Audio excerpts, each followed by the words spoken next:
So good evening and welcome everybody to Australian Medicolegal College's webinar on independent medical examiners, legal risks and safeguards. We're highly appreciative that MEDirect has again assisted AMLC to provide tonight's webinar. We have a huge number of viewers tonight, indicating the level of interest in tonight's topic. For those who aren't aware, Australian Medicolegal College is a not-for-profit educational college with a training syllabus for trainee fellows of the college. If you request information or have an interest in joining the Australian Medicolegal College, our email address is our email address will be shown on the screen at the end of today's presentation.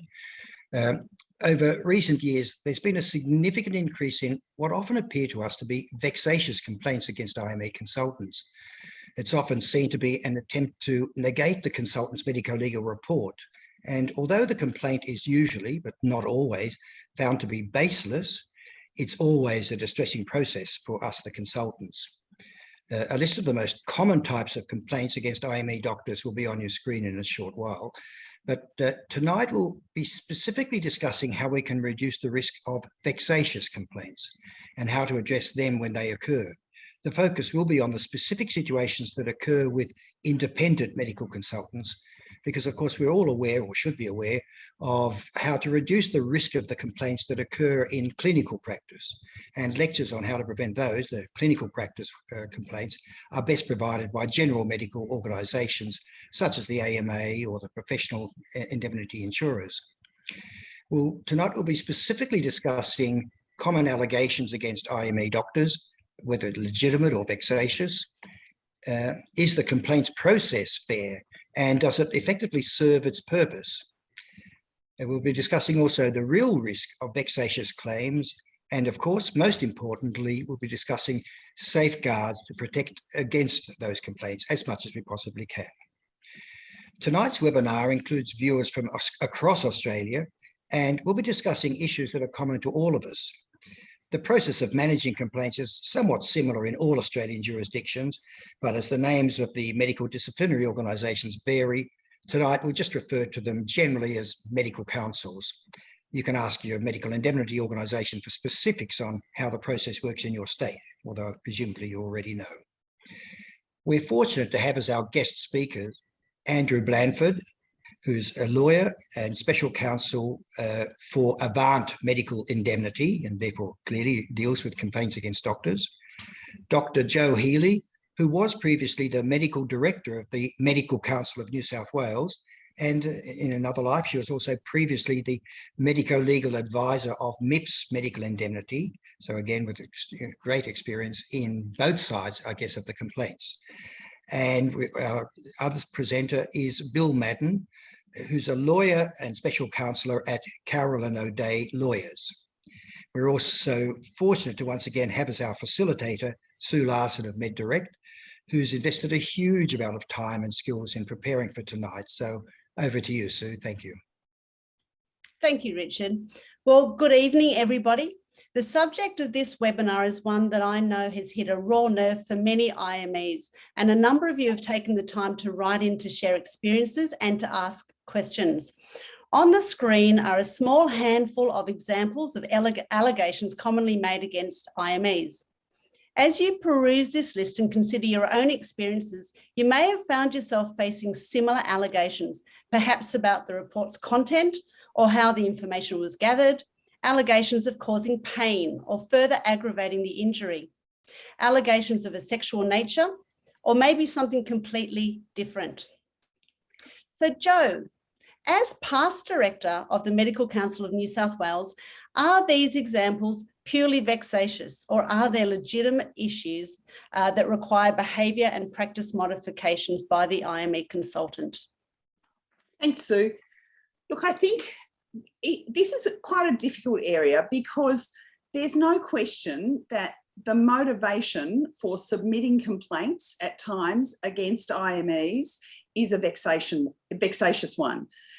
But I think very often the substance of the complaint then includes things that raise concerns for the regulators that then do prompt that to be looked at in more detail. And so, and the regulators, whatever, in whatever jurisdiction they are, their duty is to protect the public. And if they see things that raise concerns, then they have to take that complaint seriously. So I think that's the value of a session like this tonight, is to help people who are in the situation of doing these independent medical assessments to understand the kinds of things that are red flags and the kinds of things that they can do to prevent themselves getting complaints against them, or if they do get complaints, to be able to respond better to those. Thanks, Jo. We'll be talking a bit later about those red flags that you've commonly seen in your roles over the years. Bill, as a very experienced lawyer representing plaintiffs, what are the sorts of circumstances that cause your clients to lodge complaints against IMEs, and why do you think they lodge them? So I should say at the outset that it's not something which I find happens very often, but a lot of the issues are issues which are sort of touched on in this long list that you've got on your screen. Mm-hmm. If a person goes to an assessment and they come away having suffered some sort of an injury as a result of it, that's likely to trigger, as you can imagine, a fair degree of unhappiness. If they feel that the examination process was unduly painful, particularly if they've had similar examinations before, they might say, well, I've had this before, and on this occasion it was excessively painful. They're the two things which I suppose stand out. The other issue is sometimes combined with that, a degree of rudeness or a lack of explanation as to what is happening during the medico-legal examination. And the last thing is something which really doesn't arise from the examination itself, but only comes about when the report arrives, and that is if the report is seen to be inaccurate in some substantial way. Mm-hmm. Okay, and we'll talk about those as well, about, those kinds of common areas of complaints and how to manage them and how to safeguard against them as we go across. Thank you also to our participants for questions. I can see them coming through, and we'll certainly be addressing questions as we go through. So thank you. Please continue to answer questions.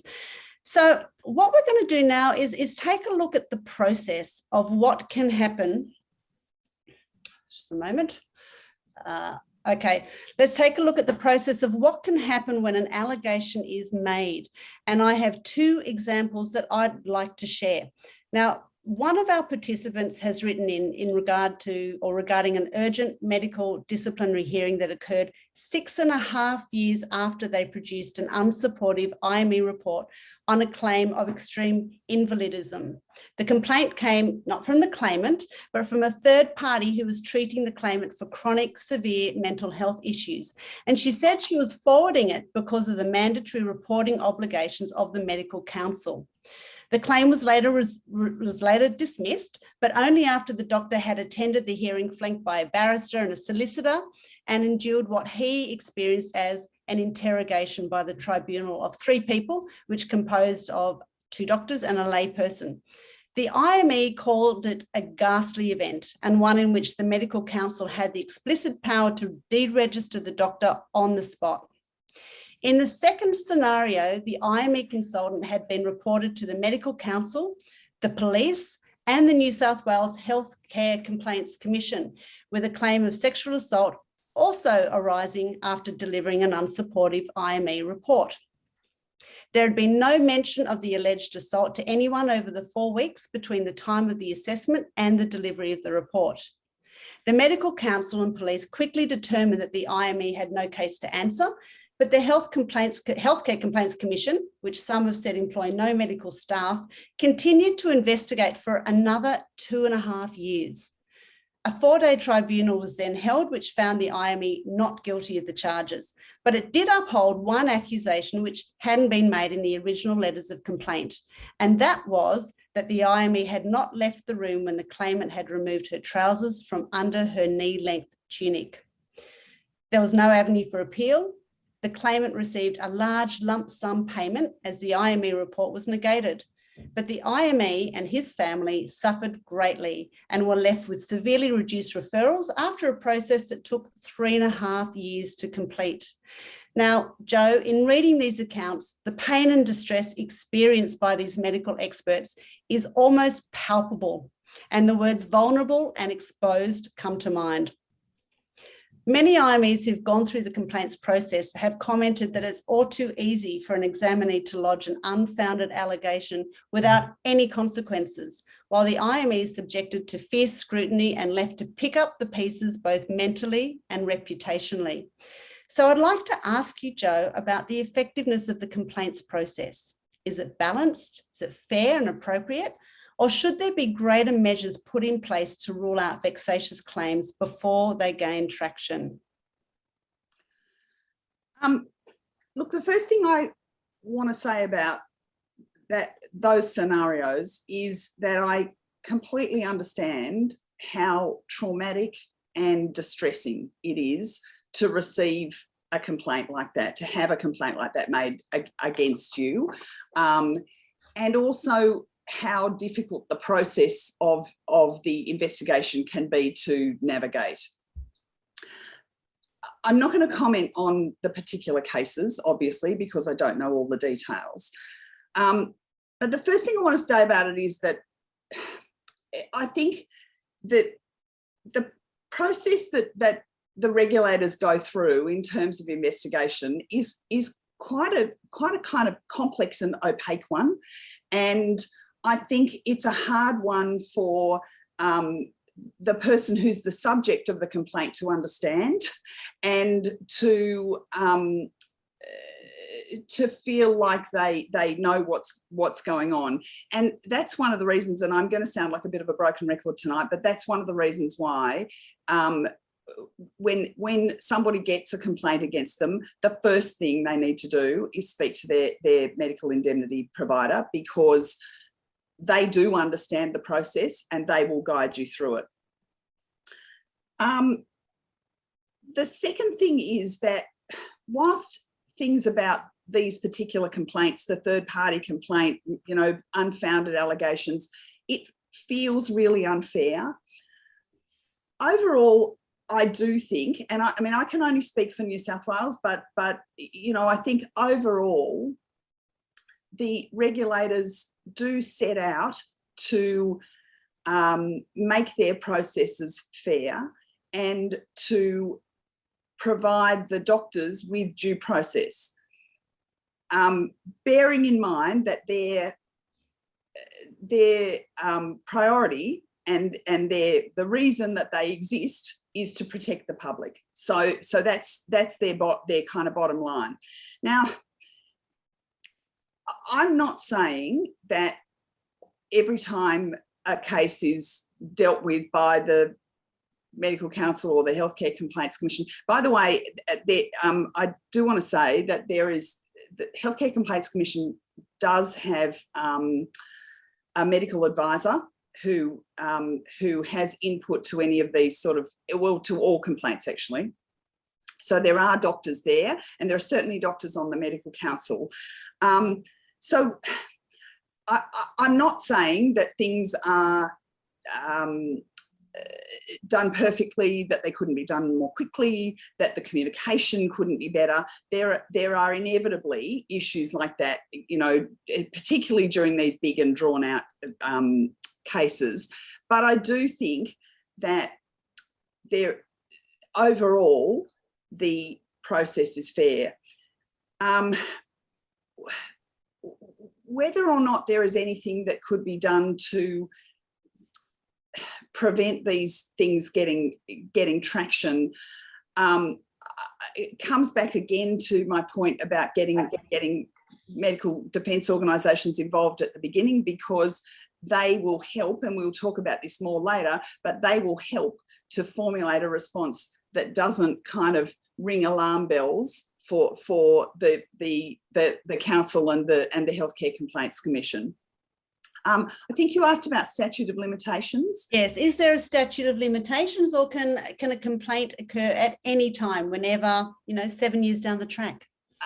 I'm not a lawyer, and the lawyers may correct me on this, but my understanding is that under the APRA legislation, there's no time limit on complaints. Andrew or Bill, would you like to weigh in on that? Andrew, I'm happy for you to comment. Well, I can indicate that I'm not aware of any statute of limitations on these things, but clearly allegations that are made, if they're going to have credibility, generally complaints are made in a timely way. There might be some reasons that that allegations are made in a delayed fashion, and then consideration needs to be given as to why that's the case. And can I just ask, I know that you don't know the answer to this because you're only in New South Wales, I think both of you, but it's probably just understanding the law. That's probably similar for the other states because we have a number of registrants tonight from various states. That what you've just said is likely to be the case in other states as well. Is that right, about statute of limitations? Yes, so the APRA legislation is the national legislation, and that would apply across all the jurisdictions. The only examples I can think of where there might be a very belated complaint are complaints involving boundary violation, involving quite often children or very young people. And as many of the people in the audience will know, it's sort of notorious now that where, for example, there's been child or similar sexual abuse, complaints are often made years down the track. I think there's some parallels to that. Okay. Because it certainly does seem that some of the scenarios that I know that have been sent to us prior or leading up to this webinar, certainly some of them were allegations that had backdated quite some time. And so if I think it's worth just looking at these processes from the point of view of why are they there. So the whole point of this is to look out for practitioners who are acting outside of the accepted boundaries of professional conduct. And if you think about it, if you've got evidence of somebody who's doing that, and it's clearly a damaging thing for the profession, then it's in the interests of the profession, but also of the whole medical system to identify and act upon those people. And so for all of it's certainly the case that complaints have to be managed in a fair way, and that it supports professional standards, but that has to be done without damaging the professionals who are involved. And so I can see the sensitivity, but also we have to look at it from the mature professional sort of angle that recognises the purpose of the system. So Andrew, just to put that into, paraphrase other words, I guess you're saying that there is a bar there for a reason to maintain the professional standards, and that if claims are vexatious, generally they will be identified as such, and it's legitimate claims that this process has been put in place for. So just in terms of, I know when I speak to medical practitioners or IMEs, that the risk of a complaint is very concerning for them, and certainly when a complaint is received, it's very distressing. I speak to them, they're quite upset and quite distressed. I guess, the context for us, Andrew, in terms of providing some level of comfort to IMEs this evening, what would you say to IMEs if they do receive a complaint? Should they be worried? Are they going to lose their license? Are they going to, what kind of context or what kind of thinking can you offer to our audience tonight that will give them some faith in the process playing out with integrity? Yes. Well, look, we need to start from the point of view that the system's set up to support standards of professional conduct. And for that reason, like lawyers and doctors, there's a fairly low bar for people making complaints about us as professionals. And the offset to that is that we're held to standards and we're accountable for the things that we do. So firstly, we have professional organisations like Avant and the other medical defence organisations that can provide professional support, and we do that. But certainly we would see ourselves as supporting the members in terms of their defence of the allegations. But also we are part of the system in the sense that the system's there to achieve a purpose of ensuring that there are professional standards, and so there's a balancing act. And I think that that's a strength, that when we approach it in that way, and we can see what the professional bodies are trying to achieve, then what it means is that we can target and we can identify those things that are going to cause concern.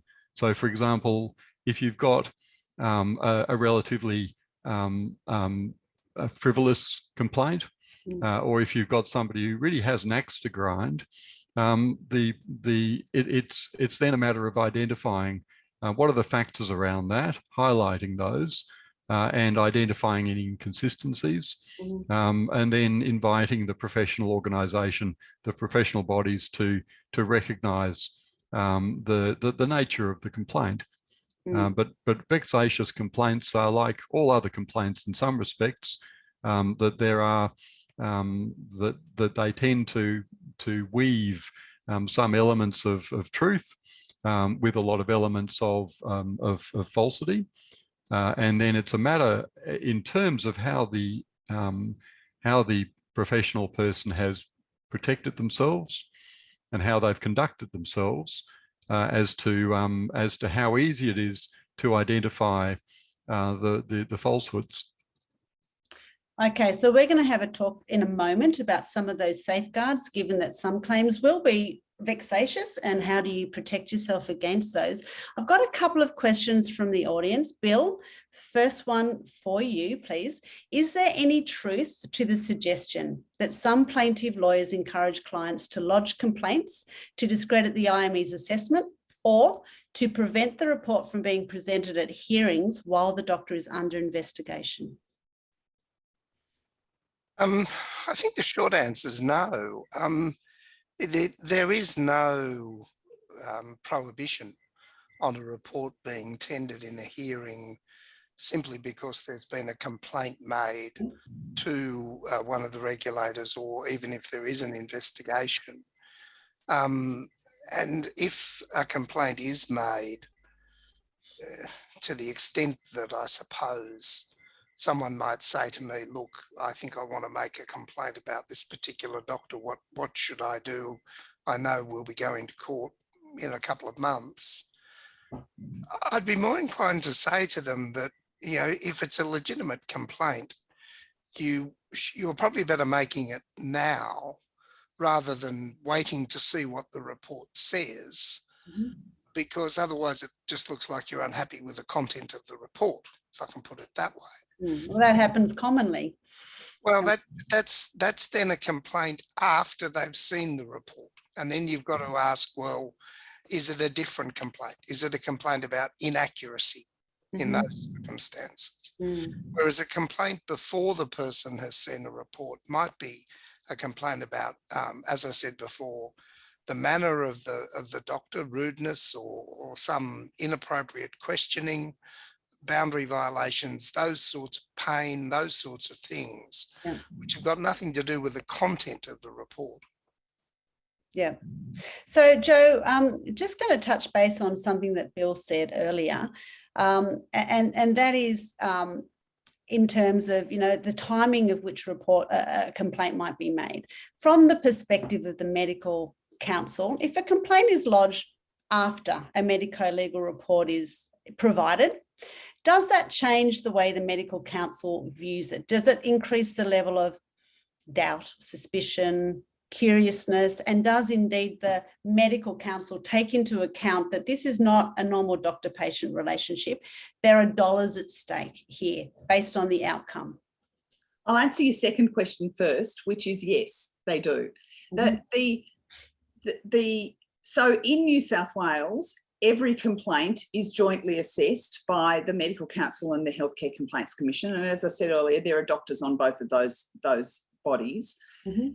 And that they are aware that people's view of a medico-legal assessment and how it was conducted can perhaps be influenced, or their propensity to complain about it can be influenced by you know, the outcome in a report. Mm-hmm. Having said that, as I said earlier, I think, and I think Andrew was talking about this too, that very often there are truths interspersed in the complaint with you know, other perhaps more vexatious things, and that's where people run into problems. Yeah. Look, I think that they do understand. They do understand the context that those complaints are being made in, but in the end, the onus on them is still the same. If they are concerned that a doctor is practicing in a way that's inappropriate, whether they're practicing in a clinical interaction or a medico-legal interaction, it still comes under their jurisdiction in terms of public protection. Okay, so regardless, every complaint is taken seriously. Absolutely, yeah. Now, we have, again, another question for you, Jo, and I'm just looking at the questions. Thank you, participants, for writing in all these questions. They're fantastic. A comment has been made, I'll just find it now, which is basically when a complaint is made that the medical practitioner is presumed guilty until proven innocent. No, no. That's on that. I look, it's a while since I've worked for the Medical Council, and the personnel have changed, but certainly my experience, and it was me who was making those assessments, you know, at the time that I worked there, is that that's absolutely not the case. And even not in the context of medico-legal things, a lot of complaints are trivial and have no real substance to them. I don't know the figures off the top of my head, but a whole lot of the majority of complaints, I would think, are dismissed because, you know, there's found to be no substance, or there's thought to be no substance. So there's definitely not a presumption of guilt. Yeah. And just to reiterate what I said before, I think that the people who are making these assessments are very well aware of the context in which the interaction happens between an independent medical examiner and the person that they're assessing. Okay, thank you for that. We've got quite a few comments as well, and we have time, so this is great. Just around records keeping and statute of limitations. So I just wanted to put that to you. So the first, in Victoria, there is a 60-day rule to make a complaint to the Health Complaints Commissioner, but APRA is different. There is no limit. That was mentioned from a national perspective. We have a question, and Bill, I might ask you this one, and that is, if we have to keep medical records for 7 years and there's no statute of limitations, should we keep our records indefinitely? Look, I mean, there's no easy answer to that. I think increasingly the tendency to have paper-based records which are kept for a relatively short period of time is something which is increasingly going out the window. And so to that extent, it may be a bit of an academic question. It can work both ways. You know, it's possible, obviously, for a complaint to be dismissed in circumstances where a doctor simply says, look, I can't fairly respond to this because it happened so long ago that I have no memory of it and I've got no record of it. That's right. It's difficult, isn't it? You know, how do you remember all that time back? And then I guess the question is, what happens if these claims are, look, I guess we're talking hypothetical, but if a claim is raised a long time later and the doctor has no recollection, having seen, you know, multiple patients every week, it's, you know, and there's nothing much that can be done about that. The problem, of course, that sometimes arises in these is not an isolated complaint. If I'm a doctor and I have one complaint against me, I imagine Joe Healy is not going to spend too much time being concerned. But if it's the 15th that I've had in the last 2 years, then I'd expect she'd be pretty concerned. Yeah. Particularly if they were of a similar nature. And that's, you know, that often happens. For people who run into problems, and Andrew would see this too, it often raises concerns because the complaints are coming in of a very similar nature. And it's often around communication. All right. Very often. And let's have a look at that now, because communication is one of the safeguards that is going to protect an IME from legal risk. Welcome back, Andrew. Thanks for, I hope you're back. Can we hear you? You're all good? Yes, I hope that the audio is good. I'm sorry to leave you all for a moment. It's all good. And it's great that you've come back now because you're in the hot seat. So I'm going to ask you the next question. So welcome back. You're at the right time. So we're now going to look at how to safeguard against legal risks. This is a practical component of the webinar. So Andrew, firstly to you, what are the most common allegations that the Avant professional conduct team defend IMEs against? And how can IMEs safeguard themselves against these? Yes, look, I think that it's a fairly broad range of issues, and clearly there are some issues about just general communication, but certainly when I think I might have just dropped. No, we've got you. You're on the screen. All right. When people want to complain, they tend to complain about everything they can think to complain about. And so what you get is you don't get just an allegation, you get a whole series of allegations. And then it's a matter of picking your way through all of these issues and trying to sort them out. And part of the process is to identify, well, what are the substantive allegations, and what are those allegations that are being made out of some form of motivation.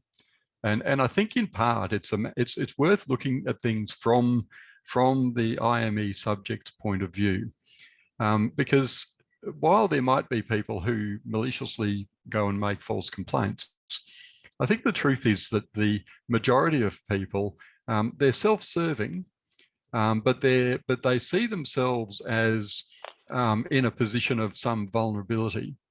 That they're going along to an examination that's essentially controlled by the expert.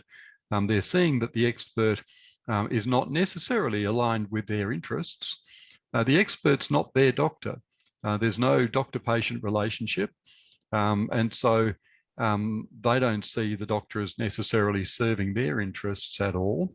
Now, it might be the case that sometimes the subject wishes to actively undermine the examination, and that's possible.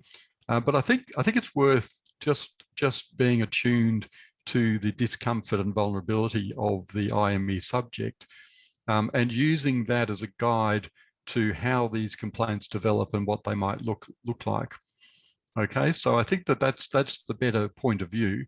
And as opposed to looking at it as an us and them defensive position, it's better actually just to look at it and say, well, who are we trying to protect here, ourselves or the IME subject? And I think that latter perspective is probably the more constructive one. So if we look at it in that way, then I think that the IME experts are by far in the stronger position, in the sense that you have control over the setting and performance of the examination. You are in almost complete control. Invariably, it's in your premises. You have control over how the rooms are set up. You have control over who's present for the examination. You have control over what information is provided before the examination and during the examination. And there's control over what information is obtained from you, how that's obtained, when, and then what you do with it. And ultimately, it's that final piece of control that you're providing a report. Now, if the subject doesn't want to cooperate with you, well, they don't have to. You make up your mind whether you're going to continue with the assessment. If you don't like the looks of things, if you're being given bad feedback from the subject, then it's well within your rights to simply terminate the consultation or to provide your report on the limited material that you've got and note that the patient, that the subject was uncooperative, or that for some reason or another you simply couldn't undertake an appropriate examination. So when we're looking at complaints, it's much better to look at it from the point of view of how do you avoid these complaints? How do you limit the opportunities for people to make scurrilous allegations against you? And I think that if you consider the control that you've got over the examination, I think that the much better approach is to look at the different aspects in which the examination might be turned against you, and look for ways of setting up the examination and conducting it. Firstly, to ensure that during the examination, the IME subject is at the maximum level of comfort and that their level of vulnerability is reduced to the minimum. Because you might think, well, these are not our patients. We don't owe a doctor-patient relationship to these people. But the obligation of professionalism is exactly the same.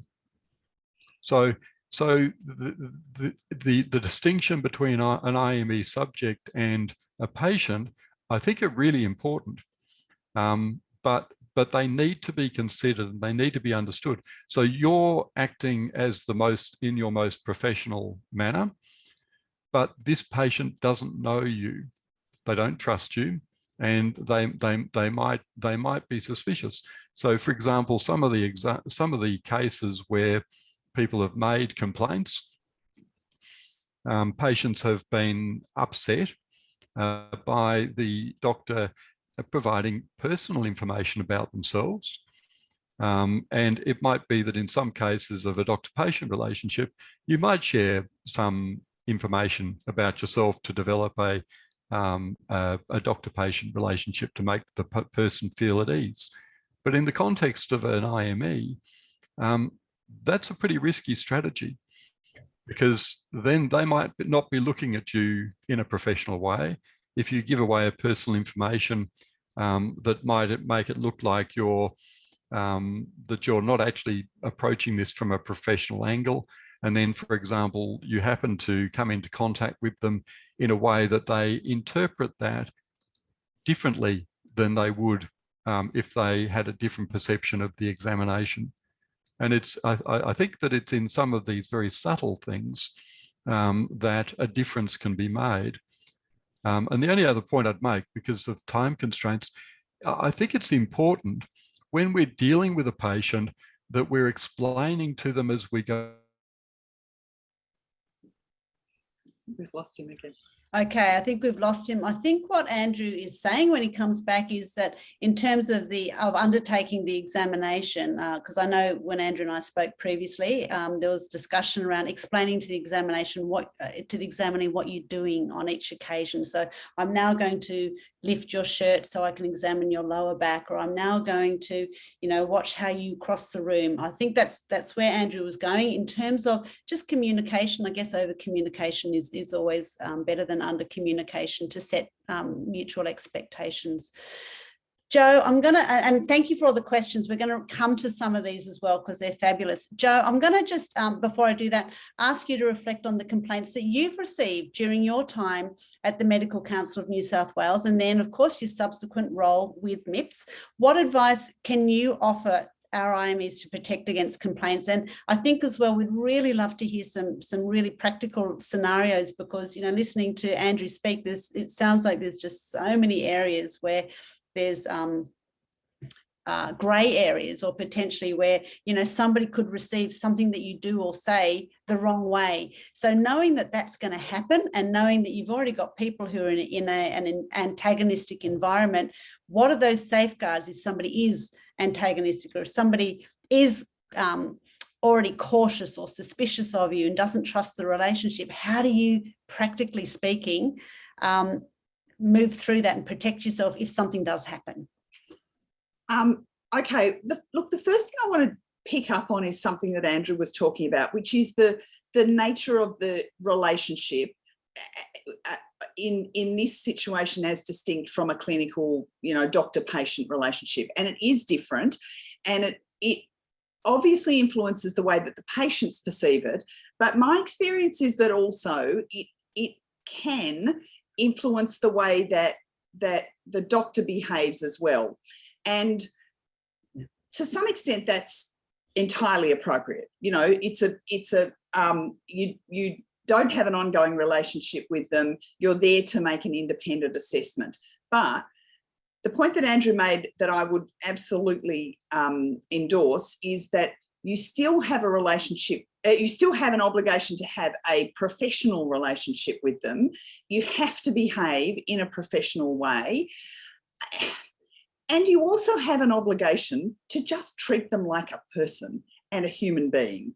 And sometimes the complaints that come in are, I think, people trying so hard to be seen to be objective and to not kind of, sure, of course, don't be sharing personal information, those sorts of things, but to not have any kind of just a human interaction with somebody, I think then sets them on edge. And I think that then underpins the other things that you can do to protect yourself. So, yeah, one of the things is really careful documentation. So, often there'll be a complaint that comes in that says, he yanked my arm around and I screamed when he did it.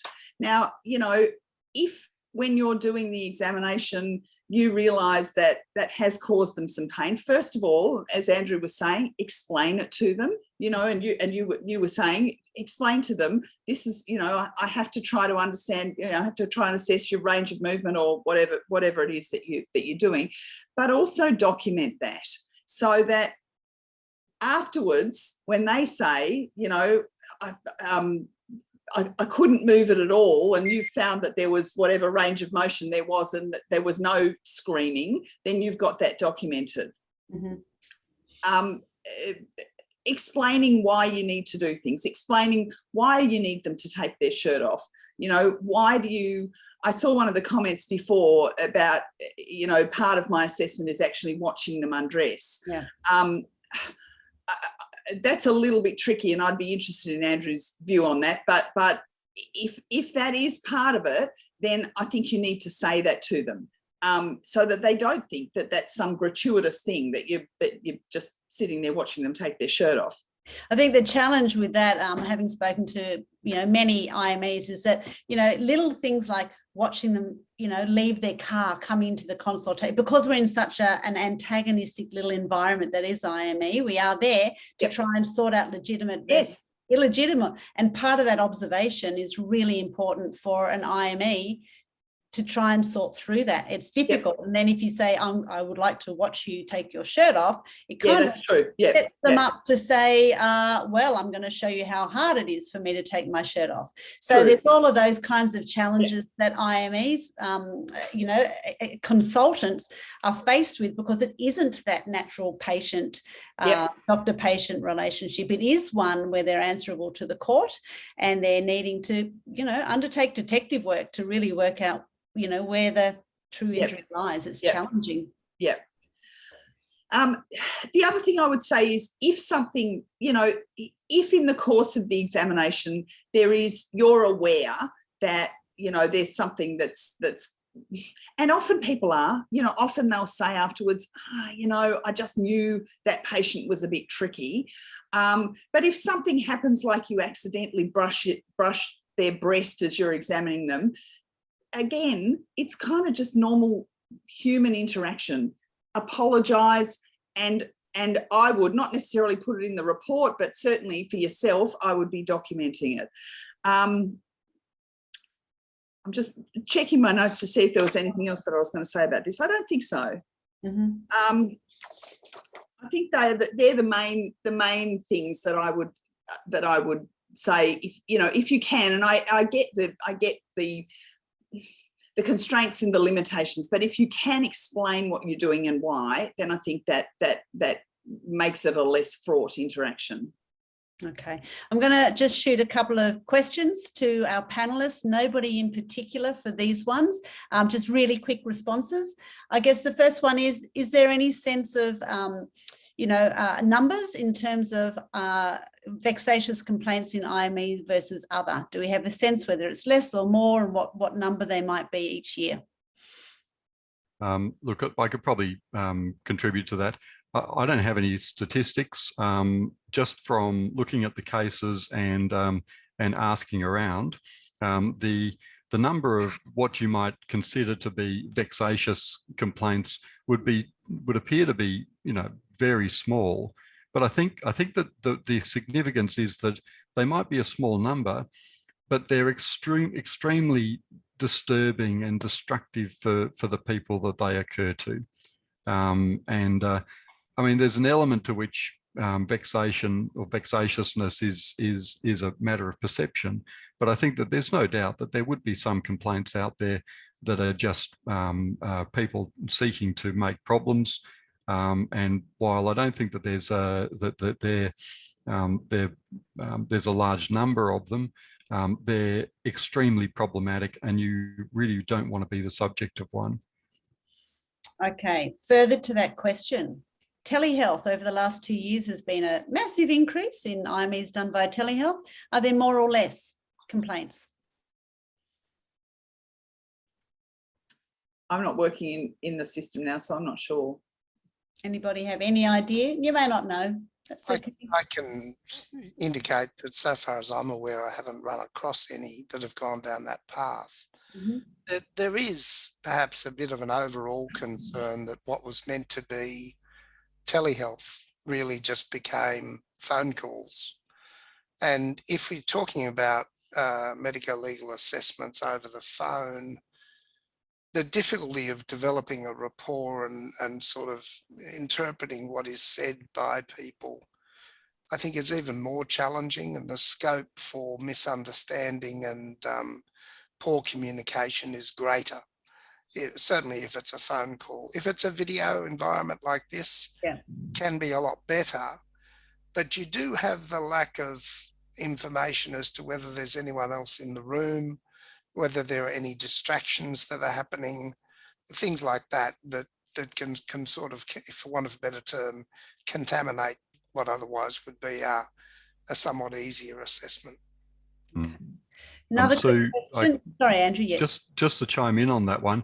Look, I think that the problem with some of these the changes in the way that we deliver services means that some of the issues just need to be rethought. So we might be set up in our rooms. We might have a way of doing things that sort of works. Telehealth potentially just raises other issues. Other ways that we could be vulnerable, or that you can be vulnerable to complaints being made. And I think that if specialists who are doing telehealth consultations, it really is a matter of looking at that as a new medium and looking at the ways in which it can go wrong. And I suppose as a general pointer, I know that Avant has a lot of material and a lot of focus on risk management. And in fact, we've also got a risk management team that can provide advice. And certainly on the medical legal advice calls, I quite often talk to people about risk management issues. It is worth just thinking through these issues, defining what you see as being problems, and then maybe approaching your MDO and having a talk to people, or looking at the resources and seeing what suggestions can be made. And for example, we've got materials on chaperoning and all sorts of other things. So I would certainly encourage that. There's a massive library actually that Avant has for those of our participants who are members. And we're going to talk about chaperones in a moment as well. I've just got 2 more questions before I move on. And the issue of, Andrew, you raised, if the consult is not going well, you are in control and you can eject the individual. Now, this is a question to any of our panelists. Is there a recommended way to do that? And secondly, if you do have to cut short a consultation because of the uncooperativeness of a patient, can that in itself be used against you from the perspective of the HCCC, APRA, medical councils? You know, can they actually complain against you validly for the fact that you cut the consultation short? I'll start with that part. I mean, anybody can complain about anything. So yes, they could. I think the way to minimise the risk of a complaint coming in about that would be to do it as politely as you can. So, you know, reduce the friction as much as you can in that consultation, and document really clearly why you've done it, so that if they do complain, then you've got something to come back and say, well, this is what happened. And, you know, contemporaneous notes count for something in the assessment of it. So, you know, that would be my advice if you ended up in that situation. So further to that, so just to drill down on that second part of the question, you know, is there a better tactic or reason for ejecting somebody? Because if you use the reason as they aren't being uncooperative, is that poking the bear? Is there a better, a more diplomatic way? And maybe, you know, both of you, Joe and Andrew, have been on the, you know, helping medical experts with these kinds of things. Is there a better approach to, if you have to call it? Yeah, well, look, I quite often say, don't be afraid of the patient, or in this case, the IME subject, and don't be afraid of a complaint.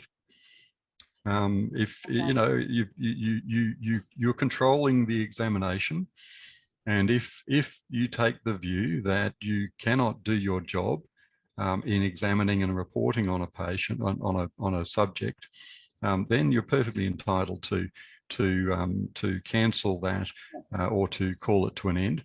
But there's steps that you'd go through before that.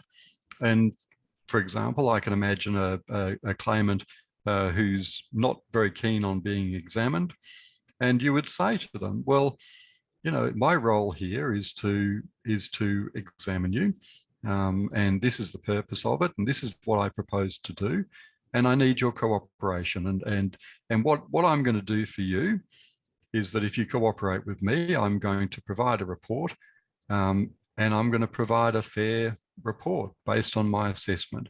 Mm-hmm. Now, you might not agree with what I say, but my role is to provide the report, and this is what we're going to do, because, you know, you need to bring the person around. And I think regardless of whether the person is being cooperative or uncooperative, we need to treat them with respect. We need to treat them with proper regard, and overall we need to communicate and act professionally. And I think Joe's point is right. We also need to document. And I think if you do those things, then you're actually in quite a good position to say, well, look, if you want to complain about me, then that's fine. That's your right. And it's not a question of whether it's a valid complaint. A complaint's just a complaint. And it's either going to be made out or it's not. Mm-hmm. And it's either going to have some substance to it or it's not. And if it doesn't have substance, then people in Joe's position, people on the board, are going to look at it and say, well, we're not going to go any further with this. And certainly from our experience, most complaints don't go any further. But, you know, obviously we're talking about a higher level of complaint with some serious implications. Yeah. Okay. We'll talk about some of those serious ones in a moment. Thank you, Andrew. Bill, this pertains to a handful of questions that we've also got coming in. Bill, what are your thoughts on measures such as recording the consultation or chaperones being there as part of the physical examination? Considering the practicalities of that as well, would you recommend these as safeguards that can keep, you know, to Andrew's point, both the examinee and the IME safe? Chaperones, as many of you will know, are sort of going out of fashion, at least in the context of protecting the public by having a chaperone present when a doctor's under a bit of a cloud pending further investigation. And I think it's fair to say that they tend to be used in circumstances where there's some concern about, you know, people being undressed and whether there might be inappropriate conduct. Trying to substitute a recording in that circumstance, if it's a video recording, is obviously going to be a bit tricky. An audio recording, possibly. And it strikes me that that's likely to become increasingly popular. But it's one of those things where, you know, I've seen examples where it's gone both ways. I know of one particular matter which came before the court where a patient was anxious about being assessed by a psychiatrist and wanted to bring their own GP to come along and be an observer. And the psychiatrist didn't want that to happen. And it ended up as an argument before a judge as to whether that was or wasn't appropriate. The psychiatrist said it would interfere with the assessment, for want of a better term. My personal view is that I think increasingly recordings will be used, particularly when we're talking about these sorts of video assessments. And I don't know that that's necessarily a bad thing. I mean, at least it produces a record, providing you can deal with the privacy considerations, it produces a record. And I guess as well, there's also the consideration of what it does to the dynamic. Well, that's true. That's true. But look, I mean, I have meetings with clients where occasionally they say they want to record them. I have never found it necessary to say no. Okay, thank you. Thanks for that, Bill. Andrew, consent forms. Of course, when a claim's made, there's an inherent agreement for an examination to be undertaken, but are they necessary? Do they offer any protection? And given all the things we've already discussed so far tonight, do you recommend that an additional consent form is done, regardless of the fact that the claim form is that inherent consent? Well, I'm involved in briefing experts and arranging examinations all the time. Sometimes experts will put on their report that they explain to the patient, to the IME subject, the purpose of the examination and what was going to happen, and that they understood that this was not the normal doctor-patient relationship, and that they were not there to provide a clinical a response to their condition.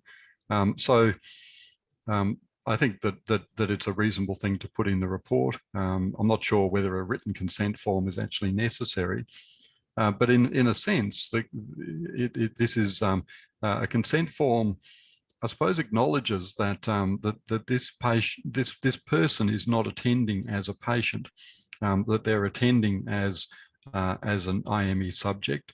Strictly speaking, you could say that they're not attending freely and voluntarily, because they're actually required to attend as part of the process. And certainly, if they want to claim workers' comp or motor vehicle compensation, then, and for that matter, having a civil claim, then they're expected to attend. So the consent form, I think we just need to be clear about what they're consenting to. I think that it's fair to say, though, that if they sign a form that acknowledges the nature of the examination, I think that could be quite a helpful thing. It might also be the case that they acknowledge in that form the steps that are going to be taken. And so there might actually be an information sheet about the standard examinations that are provided, or the process that they're going to go through. And if that meant that the IME subject ticks a few boxes and acknowledges that they've been given information ahead of time about the examination, I can see that being a constructive thing as well. And I left you all sort of involuntarily a little bit earlier, for which I'm very sorry. But I think I was in the middle of saying that also it's a matter of, or it's advisable, I think, to talk to the person as you go through an examination and put them at their ease. Be sensitive to what's going to make them anxious and difficult, and to to explain to them what's going to happen, and I'm going to move you. Please feel free to let me know if you feel any discomfort, but I need to look at the range of motion that you have in this part of your body. Now, you'll all understand that far better than I do. I don't do these examinations, but I think if you look at it from the point of view of consent, then consent follows understanding. And if you're simply manipulating or doing things to people and they don't understand what's going on and they don't trust it, then you're much more likely to get a negative response and the potential for a complaint. So I guess what you're saying is that to communicate the process the whole way through, which I would imagine the majority of our IMEs do, and the safeguard is to certainly document in your notes and in the report that you have explained the way the IME will be undertaken, and that's a safeguard, for later. Bill, many of our participants have noted that when the worker isn't content with the opinion in the report, they often complain that the IME got the information wrong, ignored the information, misrepresented the situation, or did not uncover information that would have altered the outcome of the report. Whose responsibility, Bill, is it to make sure that the important information has been identified and is correct? And how do IMEs protect themselves against these allegations? And I certainly, have spoken to many doctors who are having to address complaints of that kind.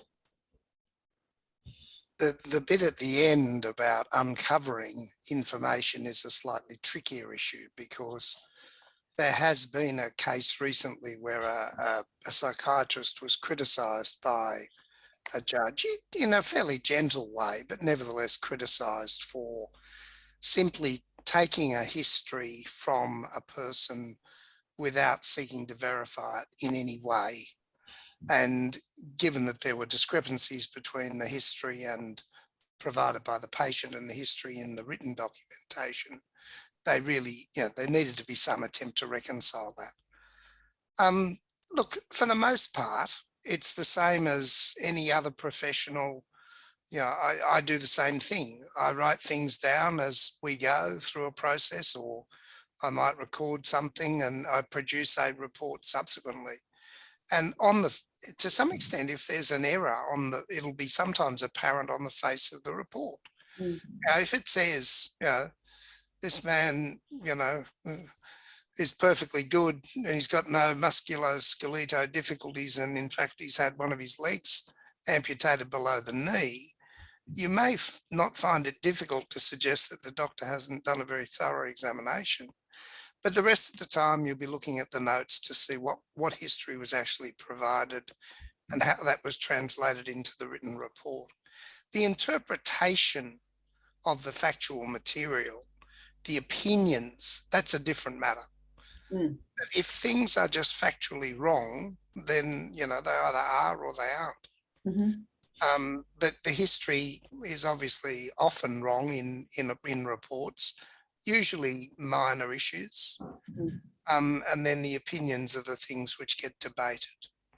And I guess then there's issues, and I'm looking at some questions that are on here as well, where the documents that are provided don't match essentially with the history taken during the examination. Is there, amongst all of our panelists here tonight, is there recourse for the doctor if it's wrong? And who's wrong? If the doctor's got a different has been told something different by the examinee during the consultation, if the documentation is different to what they understand the issue to be, is there a recourse? Is there a legal risk? There shouldn't be a legal risk. It's just a matter of the doctor writing a report which says, Bill Madden told me X, but I've read a report that was provided to me which says that's not the case. There's a discrepancy between the two, and you try and reconcile that in some way if you can. Okay, so therefore, as an IME who is on the receiving end of a complaint where the allegation is the information is not correct, they shouldn't be particularly perturbed, because it is an IME, it's an opinion. It is an opinion that the medical expert has come to based on their many, many years of expertise. Yes. Provided that the factual matrix more or less right. So I agree with everything the bill says. The only thing I'd add is that one of the features of the IME is that the specialist doesn't owe a particular duty to the IME subject in the way that they would if that person were their patient. Mm-hmm. You know, in an IME process, the specialist actually owes a duty to the court. Mm-hmm. Or to the compensation process, you could see.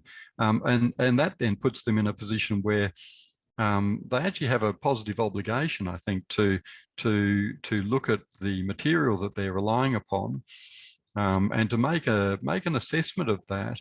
And if there are different versions of events, then they have to make, I suppose, a judgment as to what they're seeing and what is in accordance with their own assessment, or if there are different versions of the presentation, to then say, well, you've got two ways of looking at this, and on this way of looking at it, or this set of facts, you might take this opinion. And this is very common for Bill and I. We're dealing with different perspectives on factual issues. We're dealing with different factual matrices in the same case. And the role of the expert is not to resolve those factual issues so much, although within an IME, you are a collector of facts, and that's important. But there's also sometimes you can't resolve those facts, and you might simply have to provide an opinion which is qualified, that if I accept this fact, then my opinion would be this. If I accept this fact, then my opinion might be different. Okay, thanks, Andrew. Can I just add something in there?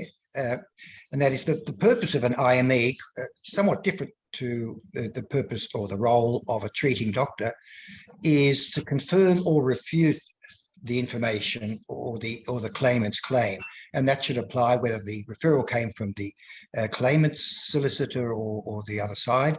Doesn't matter, but the purpose is to be forensic rather than in the clinical setting. Most commonly, a doctor will just accept what his or her patient says. The role of the IME is not to accept or reject it, but to look at all the information and then come to a balanced opinion on that. So that means that the IME doctor often has to forensically, I keep using that word, review all of the information, not just the statements, but all the documentation, and then to explain if there seem to be inconsistencies, explain what the inconsistencies are, not necessarily why they're there, because that can be beyond our skills, but to point those out. And that can sometimes be quite distressing to a claimant, for example, if the opinion of the doctor is based on information that the claimant didn't provide. And that can be sometimes a source of complaint. Yes, but there should be no basis to back off and not do the job because of concerns about how the claimant might respond to a report. The issue is that if you put an opinion in, or you make a finding, that finding or that opinion is based upon material that the expert is in a position to support, either drawing from the records or from their own examination. I mean, there's an objective basis for all of this, you've got to call it as you see it. And when I brief experts, I definitely want them to, if not take a skeptical view, certainly take a probing view as to what's going on, and report things as they see it. Yes, in clinical medicine, the following is not so important. In IME work, it's very important to distinguish between fact and opinion, and that's something that you lawyers are teaching us when we're doing so-called medico-legal, now it's referred to as IME work, that what's fact is, obviously there are all sorts of sources of what appears to be fact, and then from that we interpret or provide an opinion, and the two are obviously related to each other, but quite separate and have to be dealt with quite separately. And in fact, in many of the jurisdictions around Australia, we're obliged when we're signing that we are sticking to a particular code of conduct, that we are establishing what is fact and what is opinion. We're distinguishing between those. All right. Team, we are going to wrap up at 8:45 for all of our participants. There's just a couple of other things that we're going to address tonight. This next one is to Andrew, you again, and this is looking at this issue of negative online reviews that are often found on sites like Rate MDs, and these can be particularly damaging for IMEs because, particularly those working for insurers, because the insurers too have to protect their reputation. So they can't be seen to be sending examinees to doctors who've got a negative review. You can imagine that this has a massive impact, or can have a massive impact, on the doctor's business. And it's also pretty hard to manage those reviews, to get them off. So Andrew, you know, we've had some questions come in as well from our participants tonight. How do you deal with those? What's the advice? Should a doctor respond to them? Should they leave them alone? Where do they go from there? Because it can be really damaging to their careers as an IME. Yeah, look, and I think it's got to be acknowledged that it can be very distressing and feel very unfair that people are able to express an opinion that's negative to you, negative to your professional business, and that there seems no recourse to it.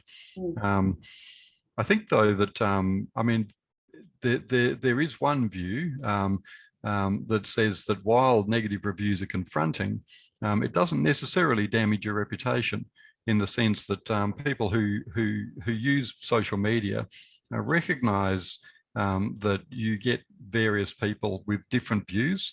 If you've got somebody who's got all positive reviews, then it's very easy to discount that and not give those reviews much credibility.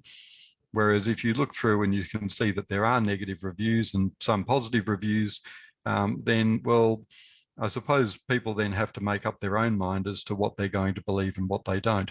Now, that doesn't make it so much easier, but I think it does perhaps provide a starting point where, rather than leaping in and becoming reactive to it, that some consideration being given to whether any response is required. So then the next thing is that really it is very specific in terms of what's been put on there as to whether a course of action is required. There are things that can be done. What I'd really encourage is that if there are negative reviews and you feel strongly about it, well, you know, contact your MDO. Yeah. We do get these sort of calls. I think that the danger is that if you respond inappropriately to a negative review, that can then create a very, very difficult situation for you in terms of whether you've responded in accordance with your professional obligations. It's very difficult sometimes to respond to an allegation without disclosing information in response, yes, which can be a breach of privacy. Yeah. These things are fraught.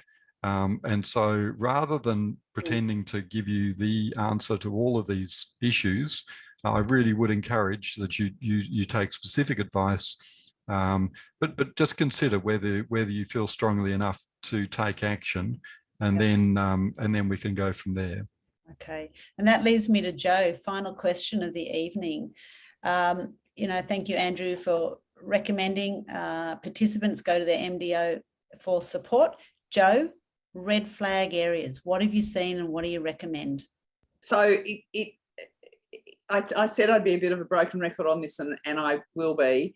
The big red flag in terms of responses to complaints. So when a complaint's made, and I'm pretty sure every jurisdiction has a similar process, certainly in New South Wales, almost always the doctor is asked to respond to the complaint. Occasionally they're dismissed without a response, but usually the doctor's asked to respond.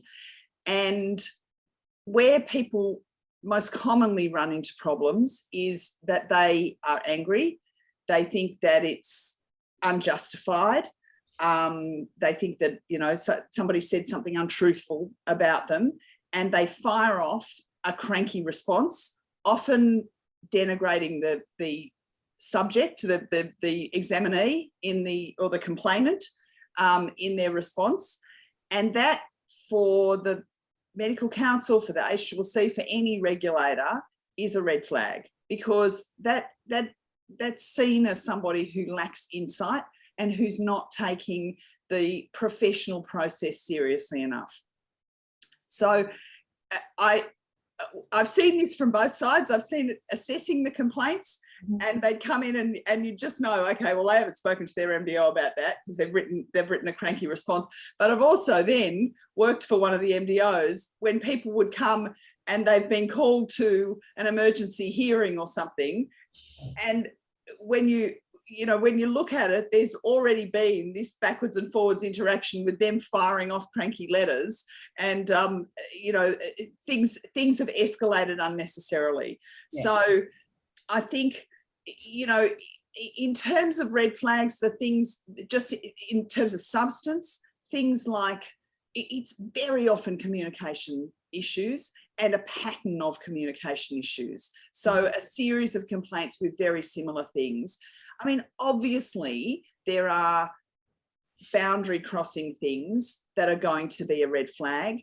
And the regulator is obliged to take those seriously, at least initially. But the most common thing is somebody getting a complaint, firing off a cranky letter, saying that complainant was an idiot, that's not going to be the end. Then it will almost certainly, that complaint will proceed in one way or another. Okay, thank you, Jo. Now we have a host of questions that have been raised. If it's all right with our panelists, after this I might shoot through a couple of questions and ask for your answers over the next few days, because it's really been a very, very popular topic, and I can see so many great questions that need to be answered. So if that's okay, I'll ask you to do that. I'm just going to ask for one final thing from each of you, parting words for our participants, and then we'll hand over to Richard. Jo, I know what yours will be.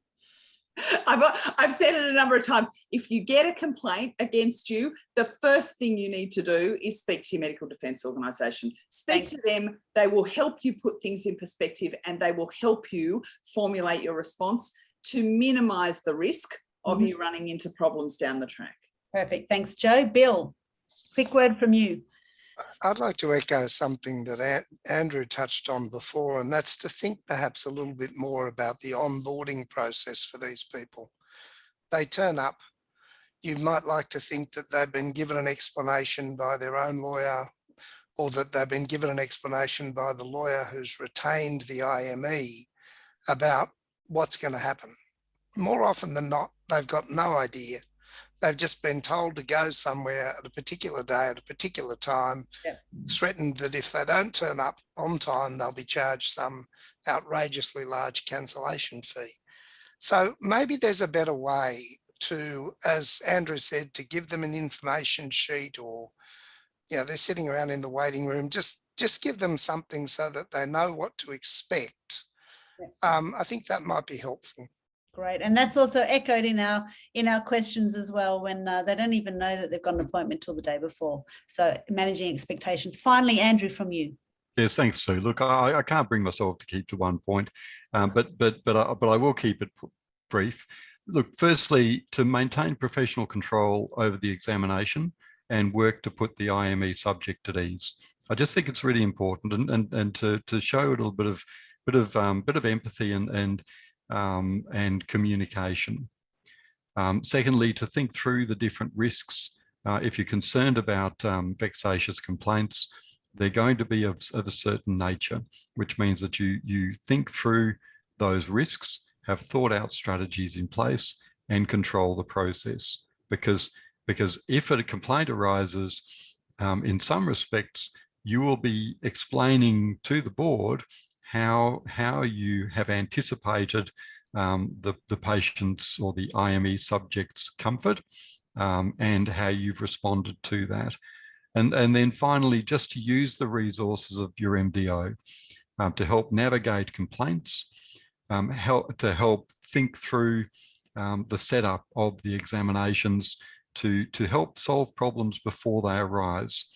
Because certainly from our point of view, we much prefer to deal with the complaint that's readily able to be debunked, not the one that's a little bit furry around the edges. Great. Okay. Thank you, Andrew. Thank you, Bill. Thank you, Joe. Thank you, panelists. Thank you, all of our fantastic participants tonight. Over to Richard. Thanks, Sue. I'll just be very brief. Although attendees at IME consultations are not our clinical patients, at all times professional ethics, avoiding harm, courtesy, respect, modesty, etc., remain paramount. But nevertheless, often, despite our best efforts, vexatious complaints do occur. So our panelists today have provided substantial advice on how to reduce the risk of those complaints and how to address them when they do occur. This webinar has been recorded and will be available free in the next few days on the websites of the Australian Medicolegal College and of MEDirect, which are on your screen now. Perhaps I'll just give you a few seconds to write that down, and then I'll just take the next thing. As I mentioned, if anybody is interested in joining, becoming a fellow of the Australian Medicolegal College or participating in the training syllabus of that college, we welcome your inquiries of that college. So, importantly, on behalf of the Australian Medicolegal College, and of course on behalf of Sue and MEDirect, and of the many members of the other medical colleges who joined us tonight, and we were significantly helped by a number of the other colleges, I'd like to thank Joe Healy, Bill Madden and Andrew Blandford immensely for your time, effort and perceptive insights into this vexatious area of IME work. I'd also like to thank you, Sue, and MEDirect for your extraordinary time and energy in facilitating tonight's webinar, using your skills as you've created this practice management system to support doctors in their medico-legal practices. And most importantly, thank you, our huge audience. We had a little over 300 registrants. Of course, they didn't all attend, but we had a little over 300 registrants, a huge audience. So I'd like to thank you all for your attendance tonight and for the many examples that you've submitted and questions and comments. We thank you again for your interest and involvement. So good night, everybody.